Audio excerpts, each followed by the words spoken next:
บ้านนานี้แม่มาเข้ามาหาลักสีเสียงแววแววออกข่าวสถานีสาวลักสีมีสื่อแสงดาวพ่อแม่คอยจดหมายน้อยกับบ่มีผู้ดีๆว่าเจ้านี้นำบ่าวหัวใจอายมันปวดเจ้านี่น้ำเบาขาวกับบ่เห็นป่านนี้น้อสิมาพ่อมาตัวจึงมาจวกสาวขี้ค้านนอนเว้นอยู่บ้านนาเคยกินจามเอ็นปัดนี้เป็นสาวห้องเบอร์สีน้องแสงดาวเจ้าอย่าลืมแฟนเก่าไผสิเว้าไผสิว่าบ่ดีไอ้ยังหานักหน่วงเต็มทีฮักที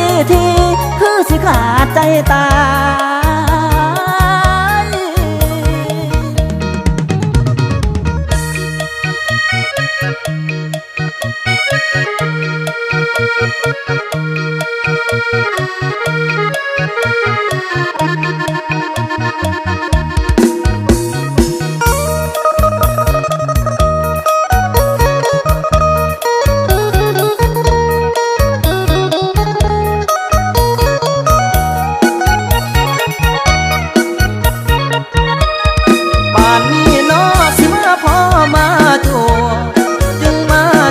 สาวขี้ค้านนอนเว้น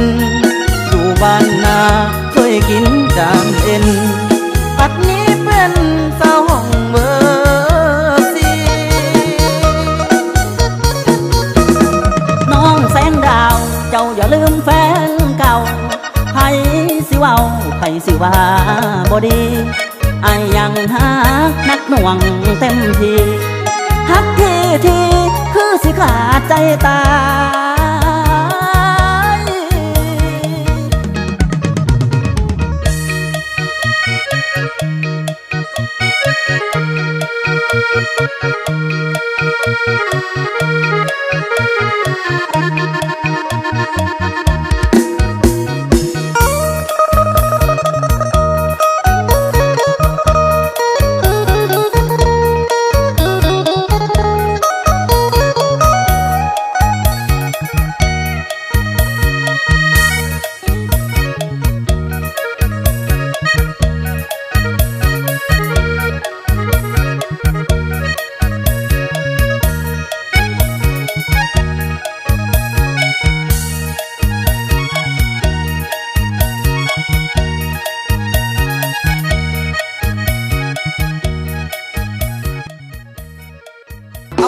วาสนา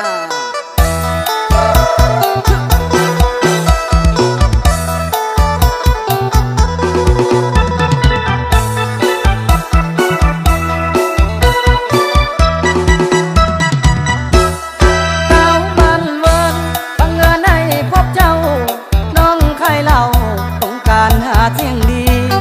ขายของแก้มลายหลากมากมีคือเราติดดีที่ได้บ่สามไว้น้องบอกอ้ายว่าบ่ได้ดอกนะเรารับเข้ามาเจ้าอย่ามาลวดลายอย่าโลเลกินแล้วต้องจ่ายลิ้นมาให้อ้ายตามสบายเลยนะลิ้นเลื่อย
น้องเอ๋ยขวัญตาก็ต้องเห็นเมียมีเมียต้องมาน้องเอ๋ยขวัญตาก็ต้องเห็นเพื่อเถิดนาให้มา100%ยังโสดคงเห็นบ่มีคู่เกี่ยวอยู่เดียวสายยิ่งใดจะมาสนไอ้คนจนทนเดียวได้ยิ่งใดสิมาสนไอ้คนจนทนเดียวได้บ่มีนายิ่งมามันหมายบ่มีแท้ได้รับรองได้100%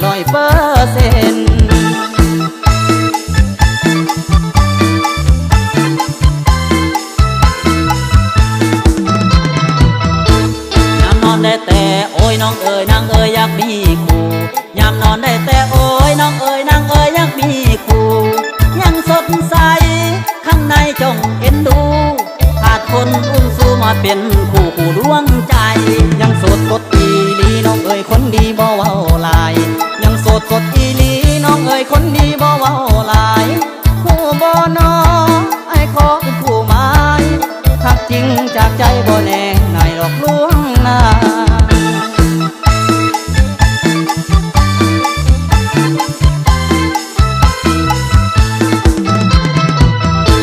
อยากขอเป็นเพื่อนเป็นคู่ไออยากมาอยู่เป็นคู่เป็นเพื่อนอยากขอเป็นเพื่อนเป็นคู่ไออยากมาอยู่เป็นคู่เป็นเพื่อน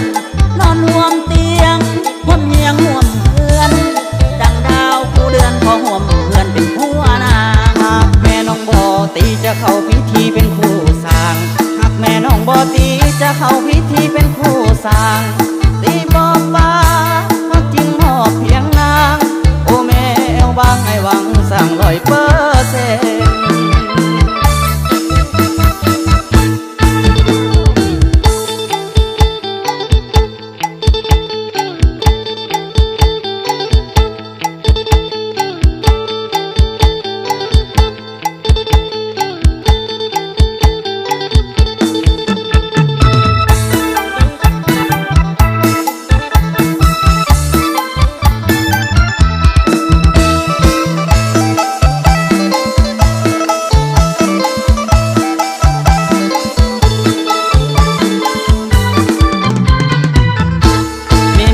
ต้องมาน้องเอ๋ยขวัญตาก็ต้องเห็นเมียมีเมียต้องมาน้องเอ๋ยขวัญตาก็ต้องเห็นเพื่อเถิดนาให้มา100%ยังโสดคงเห็นบ่มีคู่เกี่ยวอยู่เดียวสายยิ่งใดจะมาสนไอ้คนจนทนเดียวได้ยิ่งใดสิมาสนไอ้คนจนทนเดียวได้บ่มีนายิ่งมามันหมายบ่มีแท้ได้รับรองได้100%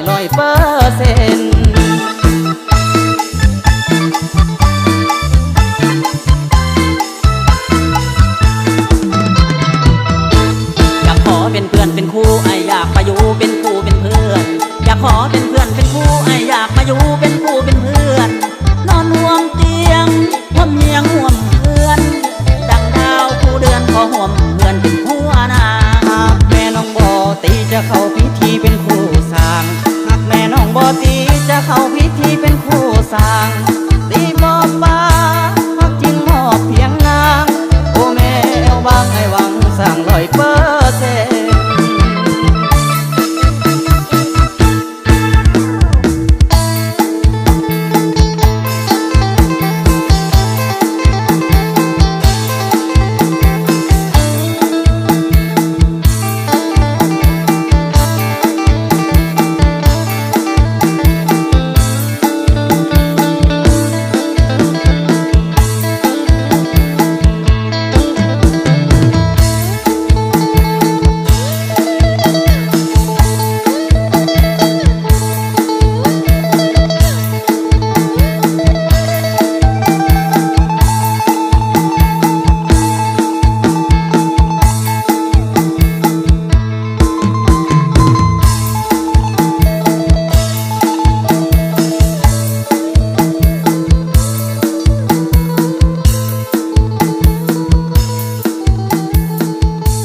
เมียน้อยแม่หลวงสามซ่าโจโจมื้อนี้ได้มีโอกาสห้องเพลงคู่กับไปต่อยนิพนธ์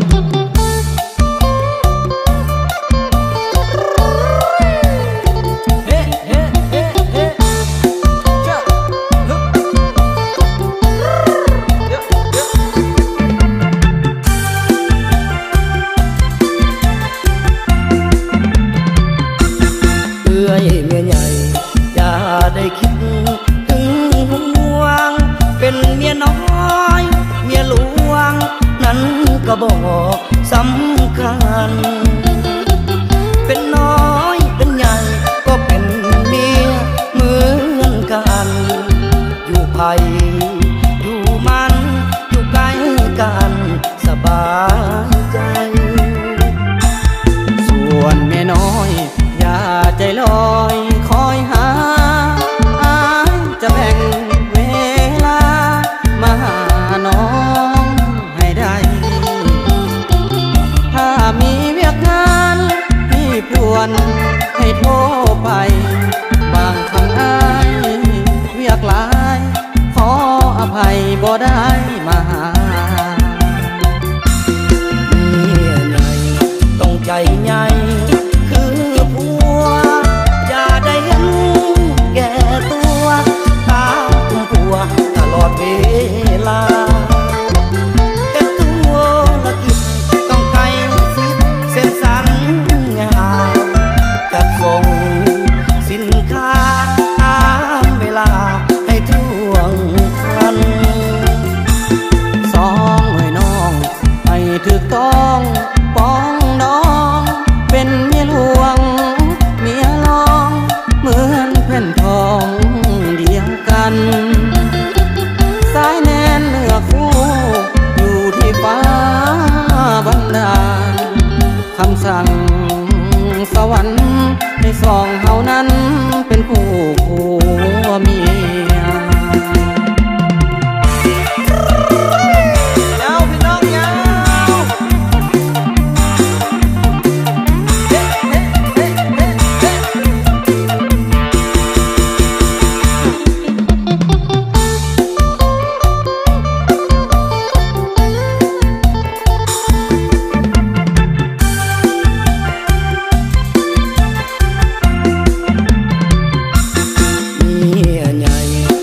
ใจใหญ่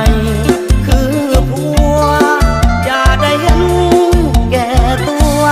ตามผัวตลอดเวลาแต่ตัวละกิจต้องไกลสิเส้นสัญญาจัดส่งสินค้าตามเวลา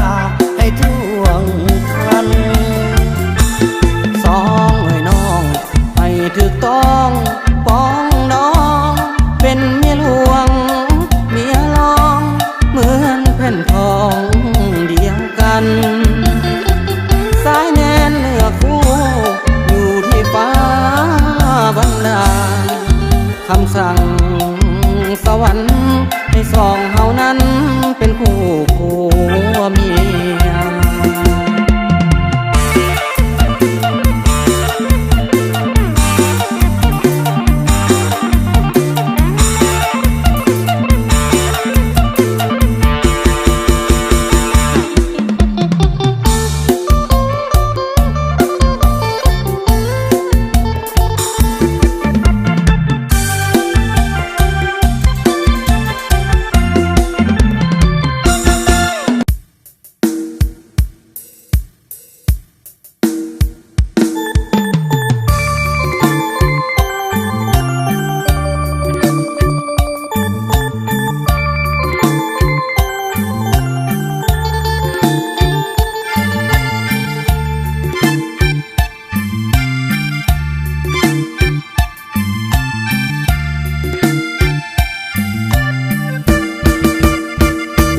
ตอนนี้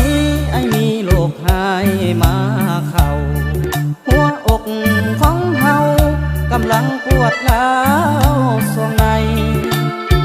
ต้องมาหาหมอเพื่อขอกวดอาการให้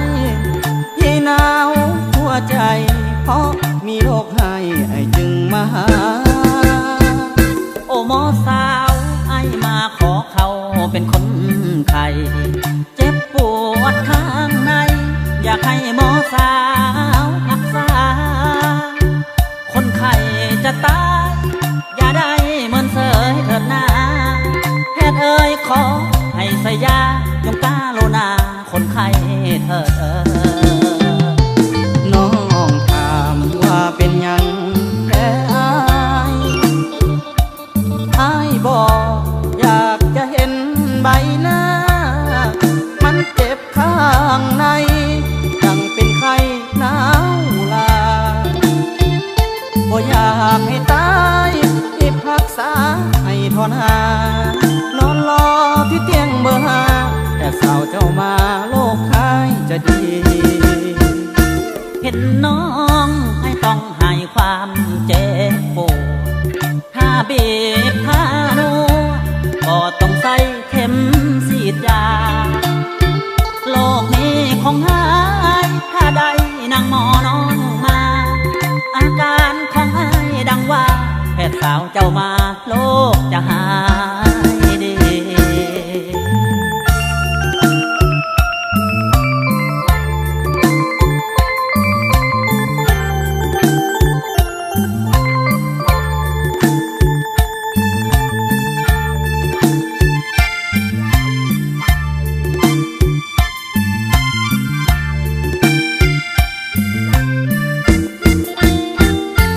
น้องถามว่าเป็นหยังแท้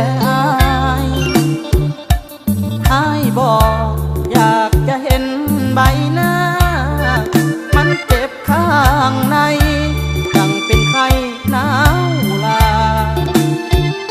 บ่อยากให้ตายให้พักษาให้ทนหา